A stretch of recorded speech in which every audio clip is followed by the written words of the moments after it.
was my college astronomy professor, of all people, who taught me the difference between truth and fact. He said how science searches for facts. It tries to answer how things came into existence, for example, but it doesn't concern itself with why things came into existence. It doesn't try to find a truth. It searches for facts, just data. Whereas religion, on the other hand, tries to answer why things came into existence, and it goes a step beyond that, and it refers to its answers as the truth, with a capital T, no less. And what I've discovered is that the opposite of what each of us knows to be true is equally true for somebody else, somewhere else, depending on their time, place, and circumstance.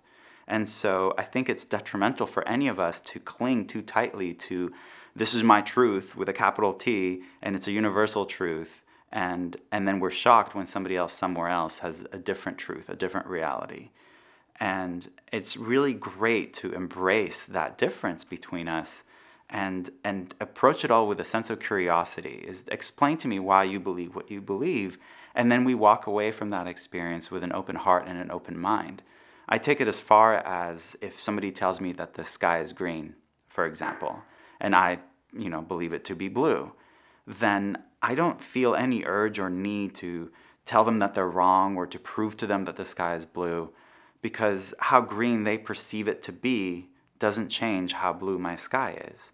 I'm not even sure that makes any sense, but my intention is to walk away from that experience just knowing that for them the sky is green, and that's okay. I don't need to prove them wrong. I don't need to prove my superiority by making them inferior, for me to be right by making someone else wrong. And I'm not saying that the world is full of lies. On the contrary, I just believe that it's full of truths.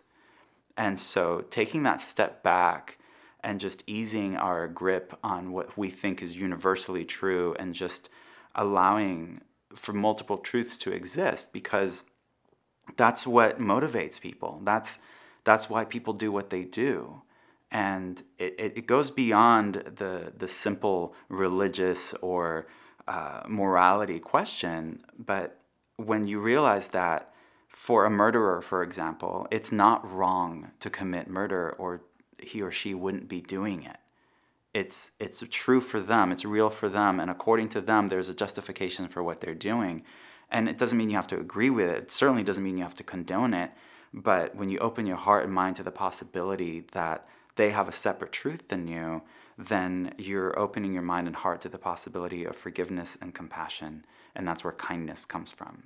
So make that distinction between truth and fact, and make sure that when you're looking at your beliefs, that they're not so tightly wound up against your opinion about something. And see, it's our egos that turn opinion into fact, but that doesn't make them any more factual, regardless of how comforting they may be.